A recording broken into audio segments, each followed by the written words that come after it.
সাতমাথায় মানববন্ধন করছে সাংবাদিক সহ হৃদয়ে বগুড়া আয়োজনে তারা মানববন্ধনের আয়োজন করেছেন। নিউজ 24 বাংলাদেশ প্রতিদিন সহ রেডিও ক্যাপিটাল সহ এবং বাংলাদেশের বিভিন্ন স্থানে যে গণমাধ্যমের উপর হামলার ঘটনা ঘটছে, পাশাপাশি সাংবাদিকদের উপরও হামলার ঘটনা ঘটছে। আমরা সেই ঘটনার তীব্র নিন্দা প্রতিবাদ জানিয়ে আজকে বগুড়ার সাতমাথায় বগুড়ার সামাজিক সংগঠন হৃদয়ে বগুড়ার উদ্যোগে আজকে আমরা মানববন্ধন কর্মসূচি পালন করছি। আমরা এই কর্মসূচি থেকে তীব্র নিন্দা প্রতিবাদ জানাচ্ছি গণমাধ্যমের উপর হামলার, এবং এই ঘটনায় যারা জড়িত তাদের দৃষ্টান্তমূলক শাস্তির দাবি জানাচ্ছি।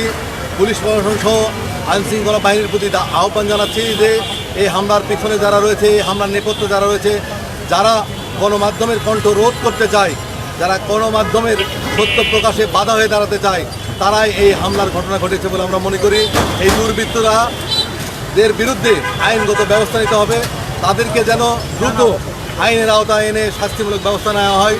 শুধু কালের কণ্ঠ নিউজ 24 বাংলাদেশ প্রতিদিন বা রেডিও ক্যাপিটাল নয়, বিভিন্ন স্থানে গণমাধ্যমের উপর হামলা হয়েছে। গণমাধ্যম সবসময় সত্য প্রকাশে আপোষহীন রয়েছে এবং সেই অবস্থানে আমরা সামনের দিকে এগিয়ে যাব।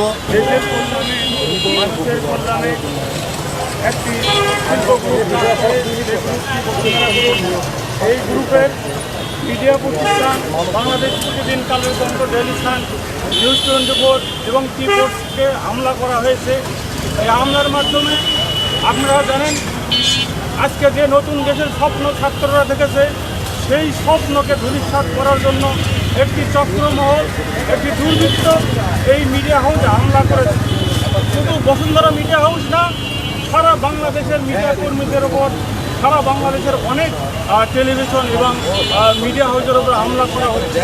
এগুলোর তীব্র প্রতিবাদ এবং নিন্দা জানাচ্ছে। ভিডিও ফুটেজ রয়েছে, সিসিটিভি রয়েছে, সেখান থেকে ভিডিও ফুটেজ সংগ্রহ করে এই দুর্বৃত্তদেরকে গ্রেপ্তার করে আইনের আওতায় আনা হোক।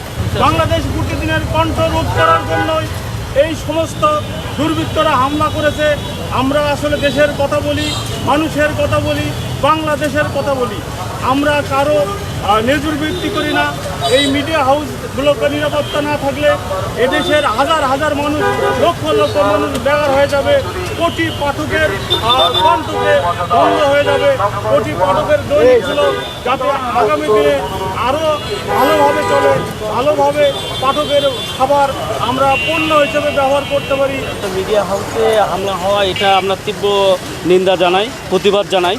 কারণ আমরা বৈষম্য ছাত্র বিরোধী যে আন্দোলন করেছি, যে নতুন বাংলাদেশ স্বাধীন হয়েছে, এটার প্রত্যাশা না যে কোনো মিডিয়া গ্রুপকে হামলা করা, কোনো মিডিয়া কর্মীকে হামলা করা। আসলে আমরা তাদের প্রতি সহানুভূতি জানাই এবং আগামীতে যেন কোনো মিডিয়া গ্রুপ কেন কোনো মিডিয়া কর্মীর গায়ে হাত দেওয়ার কেউ সাহস না পায়। সরকারের প্রতি আমি আশাবাদ জানাই যে যারা এই হামলার সাথে বা দুষ্কৃতির সাথে জড়িত তাদেরকে দ্রুত গ্রেপ্তার করে আইনের আওতায় নিয়ে আসুন। যারা মিডিয়া কর্মী রয়েছেন এবং সাংবাদিকবৃন্দরা রয়েছেন তারা কিন্তু এখানে মানববন্ধনে উপস্থিত হয়েছেন এবং এই যে হামলা, সেই হামলার দৃষ্টান্তমূলক শাস্তির দাবি তারা এখান থেকে করেছেন।